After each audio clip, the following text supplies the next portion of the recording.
What's good, people? How's it going? Welcome back to the channel. If you guys new here, please do subscribe down below, smash the like, hit the bell. Those things help out a lot. YouTube does notify people when we upload, so just make sure you smack that bell. Anyway guys, today we got a dope episode for you. It's all about how to avoid moldy flour when drying and curing, because that's a big problem that a lot of beginners face, and that can ruin your entire crop. I'm talking like wipe your whole shit out, fam. Now I know harvest time can be super exciting. It's literally easily the most exciting time on your calendar, the entire calendar. Unfortunately, a little tiny mold spore can ruin all your hard work if you're not careful. So in today's video, we're going to show you how to avoid mold when drying and curing and storing your precious flour, so that you can enjoy your flour safely, because that's what it's all about, enjoying your flour safely and medicating without health issues. Now you got to be smart and don't let your guard down after harvest. So we're going to show you how to protect your buds from that mold during the final stages of the growing process. But before we get into that, guys, just want to let you know, if you aren't following us on Instagram, definitely follow us on Instagram and posting some fire reels on there. And also a huge thank you to everyone that's joined the I Can Seed Club. If you want to join, definitely check it out. Links in the description below. Beans for a whole year, gold boxes, many other perks. So definitely check it out. Without further ado, guys, let's get into today's episode.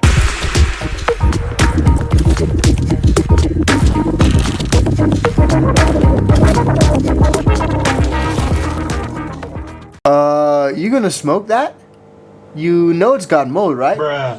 Yes, guys, mold is something that can ruin your crop. That shit can develop on your flowers really easily. A lot of people actually call that bud rot. Sort of like the same family. The scientific word is botrytis, and it's pretty much a fungus that grows on other plants as well. I'm talking grapes, strawberries, tomatoes, other fruits and vegetables, so it's super common. Now the fungus botrytis thrives in warm, humid climates and attacks the living cells of plants or fruits while feeding on the dead matter. It literally develops on the stems of plants or even harvested flowers, and it slowly grows outwards. So that makes it particularly hard to spot, because it starts on the inside and works its way outside. It's like a little budworm, but it's a fungus. Usually the worst part is, by the time you spot the bud rot on the surface of a bud, or you see that mold, it will have almost completely destroyed its insides, leaving it wet, slimy, and smelly. I know, man, it's pretty fucked. Bruh.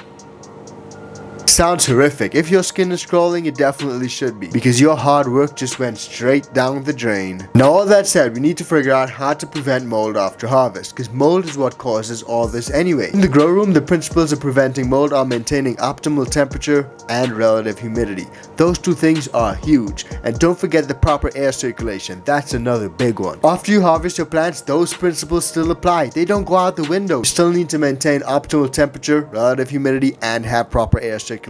If you don't, you can lose your hard-earned buds to mold. Now, drying is the first step in the post-harvest process. Flowers have high water content when they're harvested, so you need to dry them before you can enjoy it. Drying your flowers is simple as hanging them upside down from a piece of string or some clothesline. Really simple. I did a whole video on drying and curing, so check it out. But today I want to focus on how to avoid that mold. Wherever you're drying is completely up to you. Just make sure it's in a dark, dry place where the air circulates freely. If you're short on space, you can even hang your flowers inside of a cardboard box. Just make sure to put some holes in it for the air to circulate. Again, air circulation is key, RH is key, and temperature is key. Ideally, you want to dry your buds at around 18 to 20 degrees Celsius and about 50 to 60% relative humidity. That'll avoid them drying out too fast or too slow. And for all my Fahrenheit uses, 18 degrees Celsius is about 64 to 65 degrees Fahrenheit. Now, if your environment is super hot, I recommend drying your flower in a lightly air-conditioned room. When I lived out in the tropics, I did that all the time. That was the only way I did things. And don't forget to use those fans just to circulate the air around your flowers so you can dry them evenly and prevent mold from forming. Now, curing is also super important, guys. Once your flowers are nice and dry, you'll want to cure them in airtight jars for at least 2 to 3 weeks. Like I said, we have a whole video on curing that we did recently and helped a lot of growers out, so definitely check it out. Now, as the flowers cure, they continue to lose moisture, but at a much slower rate. This slow release of moisture helps to bring out the smell and flavors in your flower and also purges any impurities. Unfortunately though, the buildup of moisture inside your curing jars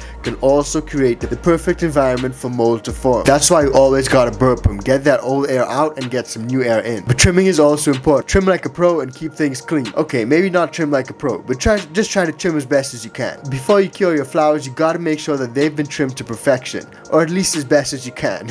Old foliage like leaves and stems can trap humidity and create the perfect environment for mold. Whether you prefer wet trimming or dry trimming, just make sure your harvested flowers are free from unnecessary plant matter before you pack them into your curing jars. Think of it this way: if you stuff a bunch of plants into a small grow tent, the RH will vertical soar, it'll shoot up really high. That's because there are a lot of leaves in there, there are a lot of plants in there, just a lot of plant matter. Same applies with your flowers in your jars. If you have a lot of leaves on there, the RH will increase. I've actually got a little experiment for you guys. Next time you trim your plants before harvest, put all of that trim into a jar and leave it. Don't burp it, don't do anything to it, just leave it. That'll sweat like to high heavens, fam. Just letting you know. Now, another step to preventing mold when you're curing a flower is cleanliness. Make sure that your jars are clean, they're sterile and dry before you start filling them with flowers. Also, only fill your jars to 3/4 their capacity. Keep your jars in a cool, dry place. And just remember that light degrades the good stuff and it can drive down the potency. So keep it in a dark place, not in the light. Now, I mentioned burping earlier. The art of burping is super important. To prevent any mold from forming when you're curing your flower, I suggest burping your jars quite frequently. 2 to 3 times a day maybe, and that'll remove and replace all the old humid air. After about a week, you can start burping your jars less frequently, maybe 1 to 2 times per day, or even every other day. Because at that point, the flowers will be drier and release less moisture. A lot of growers use growth bags or boveda humidity packs, and those work great. If you've used them, drop a comment down below and let me know. Now guys, mold prevention doesn't stop there. You gotta keep a watchful eye. The best protection against mold is a keen eye. Make sure to regularly inspect your flower during the curing process. If you suspect some of your flowers may be developing mold, separate them from the rest as quickly as possible to avoid that fungus spreading even further. Sometimes you can't escape it and you gotta trash the whole jar.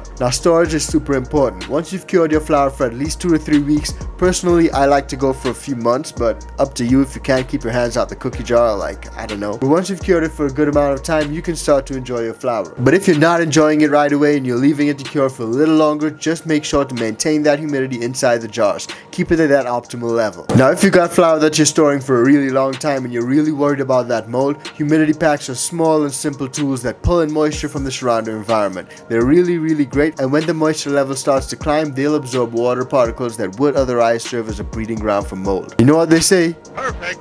You gotta save those terps. So shout out to boveda or boveda. Either way, you know what I'm talking about. And boveda packs are a great way to store your flower over longer periods of time. Now, all that said, guys, with mold, your biggest enemy is humidity and temperature as well. So make sure to keep those two things in check. Once you do, you should have no issues with bud rot, mold, none of that stuff. And trust me, that can be really horrific. That can ruin your entire crop and make you feel sick. Months of hard work down the drain. And I don't want that to happen to you. So that's why I'm dropping this info for you guys. So smash the freaking like for that. Don't forget to hit the bell. But wait, first, check out this video right here and this video right here.